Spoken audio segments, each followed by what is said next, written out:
কি আঙ্কেল, আপনি যাকে বিয়ে করছেন সে আমার আম্মু? কি? এই কি হলো? আরে না না, কিছু না। আমার মনে হয় কি গাড়ির পেট্রোল শেষ হয়ে গেছে। কি কি বলো? এমন সময় গাড়ির তেল শেষ হয়ে গেল? এই তুমি একটা শুভ কাজে বের হয়েছো, তুমি তেল চেক করে বের হবা না? আরে আমি তো বুঝতে পারিনি যে তেল শেষ হয়ে যাবে। তোর তুমি যে কি করো না, আমার ভালো লাগে না। কি করবা এখন? আচ্ছা তুমি এক কাজ করো, তুমি এইখানে 2 মিনিট দাঁড়াও, আমি সামনে যে তেল লোড করে নিয়ে আসতেছি। আরে সময়ও তো নাই বেশি হাতে। আরে হয়ে যাবে, 2 মিনিট দাঁড়াও, তুমি নামো। আমার ভালো লাগে না। আচ্ছা ঠিক আছে, তাড়াতাড়ি যাও, তাড়াতাড়ি আসবে। আচ্ছা ঠিক আছে। এই ছেলে দাঁড়াও, দাঁড়াও বলছি। এই ছেলে, তুমি আমাকে কি দেখালে যে আপনি যাকে বিয়ে করছেন সে আমার আম্মু হয়? হ্যাঁ আঙ্কেল, আমি যেটা বলছি সত্যিই বলছি। আপনি যাকে বিয়ে করবেন সে আমার আম্মু হয়। এই বেয়াদব ছেলে, তুমি আবারও সে একই কথা বলতেছো যে আমি যাকে বিয়ে করতে যাচ্ছি সে তোমার আম্মু হয়? মানে এই তোমার কি মাথা মোতা ঠিক আছে? হ্যাঁ আঙ্কেল, আমি আবার বলছি আপনি যাকে বিয়ে করবেন সে আমার আম্মু হয়।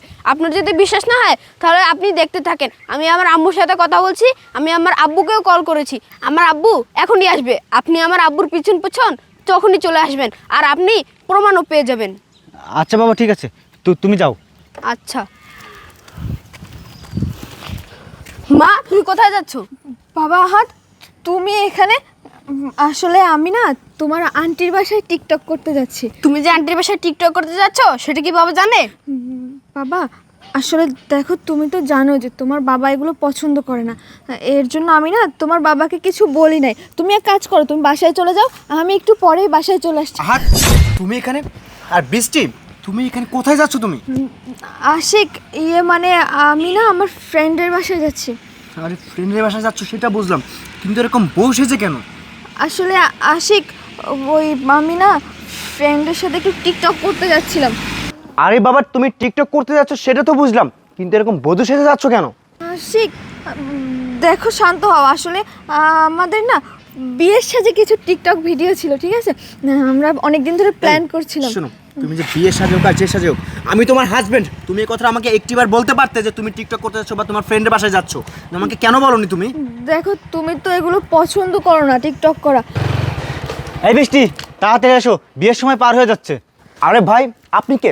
কথা নেই বার্তা নেই, এসে বিয়ের সময় পার হয়েছে, আমি তো কিছু বুঝতে পারতেছি না। আরে ভাই রাখেন তো, এমনিতেই আছে এক ঝামেলায়, এমনিতেই গাড়ির পেট্রোল শেষ হয়ে গেছিলো, বিয়ের সময় পার হয়ে যাচ্ছে, আর আপনি এসে কোথা থেকে ঝামেলা পাকাচ্ছেন? আরে ভাই, আপনার মাথা ঠিক আছে? আপনি আমাকে ঝামেলা বলতেছেন, আর সে আপনি কখন থেকে এসে শুধু বিয়ে বিয়ে করছেন? আসলে বিয়েটা কার, আর আপনি বা ওর নাম কিভাবে জানেন? আরে ভাই, আপনি এখনো বুঝতে পারতেছেন না যে কাদের বিয়ে? আমি বর সেজে, ও বধূ সেজে, ওর আর আমার বিয়ে। আপনি বললেন না ওর নাম কিভাবে জানি? ওর সাথে আমার দীর্ঘ 6 মাসের রিলেশন, আর আপনি এখন বলতেছেন যে ওর নাম জানি না। ওর সাথে আমার একটু পরেই বিয়ে। এই বৃষ্টি চলো তো। এই ভাই দাঁড়ান, বৃষ্টি উনি সব কি বলতেছেন? আরে ভাই, আপনি কি জানেন ও আমার কি হয়? আপনি জানলে অবাক হয়ে যাবেন। ও আমার স্ত্রী, আর ও যে শুধু আমার স্ত্রী তাই নয়, এই যে ছেলেটিকে দেখছেন ওর মা হয় ও। তার মানে বৃষ্টি, ওই ছেলেটি আমাকে এতক্ষণ যা বলেছে সব কিছুই সত্য? ইয়ে তোমার হাজবেন্ড আর এইটা তোমার ছেলে? মানে এই চুপ, একদম চুপ। মারামারি করছিস কেন? এই কথার উত্তর কি তোর কাছে আছে, নাকি এখনো অস্বীকার করে যাবি যে আমি তোর হাজবেন্ড না, এটা তোর সন্তান না? আর তুই ওকে সন্তান বা কিভাবে দাবি করবি? কারণ ও তো তোর সৎ সন্তান। এই আমি না ভাবতে পারতেছি না যে আমি তোর মতো মেয়ের সাথে এতদিন সংসার করে গেছি। এই বৃষ্টি, তোকে আমি কিসের অভাব রেখেছিলাম? কোনো কিছুর কমতি রেখেছিলাম? বিয়ের পর থেকে তুই আমার কাছে যখন যেটা চাইতি আমি তখন তোকে সেটাই দিতাম। তুমি আমাকে বলতে তোমার এই মাসে শাড়ি লাগবে, এই মাসে গহনা লাগবে, দামি দামি ড্রেস লাগে। আরে যখন যেটা চাইতা না, আমি আমার জীবনের উপর পার করলেও তোমার চাহিদা পূরণ করতাম। আর তুমি কিনা কি করলাম? দিন শেষে আমার সাথে বিশ্বাসঘাতকতা, বেইমানি করলাম। আমার খেয়ে আমার পরে আমাকে পিছন থেকে ছুরি মারলাম। এই আমি যে এত এত কষ্ট করি, এত এত পরিশ্রম করি, কার জন্য করি তুমি জানো? আমার বাসা থেকে আমার অফিস প্রায় 3 কিলোমিটার দূরে। আমি কখনো কোনো রিক্সায় বা কোনো গাড়িতে করে অফিসে যাই না, কারণ আমি যদি কোনো গাড়িতে করে অফিসে যাই না আমার টাকা খরচ হবে। আরে আমার মন চাইলেও না কখনো ভালো একটা খাবার কিনে খাই না। সারাদিন 10 টাকার রুটি আর 10 টাকার কলা খেয়ে না সারাটা দিন পার করতে হয়। অফিসে এত এত পরিশ্রম করি, গাধার মতো পরিশ্রম করি, মাথার ঘাম পায়ে ফেলে এত এত পরিশ্রম শুধুমাত্র তোমার জন্য করতেছি, কারণ তোমাকে যেন আমি সুখে রাখতে পারি, তোমার চাহিদা সবসময় পূরণ করতে পারি। আর তুমি আমার কথা একটাবার ভাবলা না? আমার কথা না ভেবে এরকম একটা পরকীয়া নাম ন্যাক্কার সম্পর্কে জড়িয়ে গেলে। বৃষ্টি, তোমার অতীতের কথাগুলো তুমি কি করে ভুলে গেলে? আরে তুমি তো ছিলে অজপাড়া গায়ের এক অবহেলিত মেয়ে। তুমি কি না রাস্তায় টোকাইয়ের মতো ঘুরতেছিলে, ঠিক মতো খেতে পারতে না, ঠিক মতো পড়তে পারতে না। আমি মানুষটা তোমাকে ভালোবেসে বিয়ে করে ঢাকা শহর আনছি, ভালো ফ্যামিলি দিয়েছি, ভালো সংসার দিয়েছি। তুমি সেসবের কতটুকু বুঝলে না? অ্যাটলিস্ট তুমি আমার ভালোবাসা বুঝলে না? বৃষ্টি তুমি জানো আজকে না আমার মার কথা আমার ভীষণ মনে পড়ছে বৃষ্টি। আমার মা না আমাকে বারবার করে বারণ করেছিল, বাবা তুই বৃষ্টিকে বিয়ে করিস না, তুই বৃষ্টিকে বিয়ে করলে তোর জীবনে অনেক বড় একটা কষ্ট নেমে আসবে। তুমি বিশ্বাস করো আমি আমার মার কথা অমান্য করে না আমি তোমাকে বিয়ে করেছিলাম, কিন্তু আজকে দেখছি আমার মার কথা না আরে হারে মিলে গিয়েছে।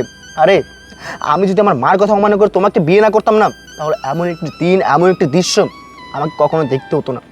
এই আমি কি কখনো তোমাকে জোর করেছিলাম, কখনো ফোর্স করেছিলাম আমাকে বিয়ে করার জন্য? কখনো তো করিনি।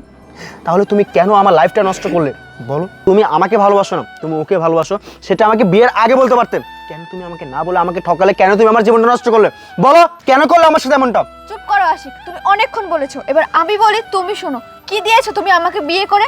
তোমার শুধু এই একটা সৎ ছেলে ছাড়া আমাকে আর কি দিতে পেরেছো? এই সৎ ছেলের যন্ত্রণায় আমার জীবনটা একদম অতিষ্ঠ হয়ে গেছে। তোমার সংসার সামলাতে সামলাতে, তোমার এই ছেলে সামলাতে সামলাতে আমি না একদম বিরক্ত হয়ে গেছি। আমার জীবনটা একদম ঝালাপালা হয়ে গেছে। আরে আমিও তো একটা মানুষ নাকি? এতটুকু বয়সে আমি কত সামলাবো আর কত সহ্য করবো এই, বলো তো? চুপ, একদম চুপ। আর একটি কথাও তুমি বলবে না। আর একটি কথা বলি না তোমার জিভ আমি টেনে ছিঁড়ে ফেলবো। এই তুমি কি বলে? আমার এই ছেলে তোমাকে অনেক জ্বালায় তাই না? বৃষ্টি তুমি হয়তো ভুলে গেছো আমি তোমাকে কেন বিয়ে করেছিলাম। এই আমি তোমাকে বিয়ে করার আগে বলেছিলাম যে আমার একটা সন্তান আছে, আর আমি দ্বিতীয় বিয়ে করার জন্য মোটেও প্রস্তুত ছিলাম না।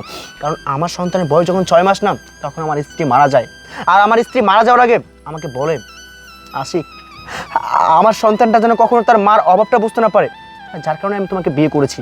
তুমি আমাকে কি বলেছো? আশিক তোমার ছেলে মানে তো আমার ছেলে, তোমার ছেলেকে সবসময় আমি নিজের ছেলের মতো দেখবো। আজকে তুমি আমাকে এটাই দেখালাম। আরে এই দিনটা দেখার জন্য কি আমি প্রস্তুত ছিলাম? মোটেও প্রস্তুত ছিলাম না। আর তোমাকে আমি এসব বলে লাভ কি? কারণ তুমি তো আমাকে ভালোবাসো না, তুমি ভালোবাসো তোমার এই নাগরকে। ঠিক আছে, তুমি যদি তোমার নাগরকেই ভালোবাসো, তুমি তোমার নাগরকে বিয়ে করে তোমার বাকিটা জীবন কাটিয়ে দিও। আমি তোমাকে সময় মতো ডিভোর্স লেটার পাঠিয়ে দিব। চলো। হ্যাঁ হ্যাঁ, যাও যাও, সেটাই বরং আমার জন্য ভালো। পথের কাঁটা তো অন্তত দূর হলো। যান, চলো এখন আমরা বিয়ে করে নেই। এখন আর আমাদের বাধা দেওয়ার মতো কোনো কিছু নেই, আমাদের কোনো পিছু টানো নেই। চলো। এই বিয়ে করো মানে তুমি কি করে ভাবলে তোমাকে আমি বিয়ে করব? তুমি তোমার এত সুন্দর সংসার স্বামী রেখে তুমি আমাকে বিয়ে করছো, তুমি যে 2 দিন পর আমাকে রেখে অন্য কাউকে বিয়ে করবে না এর কি গ্যারান্টি আছে? তুমি তোমার মতো থাকো, আমি গেলাম। কি বলছো এগুলো? সজীব শোনো,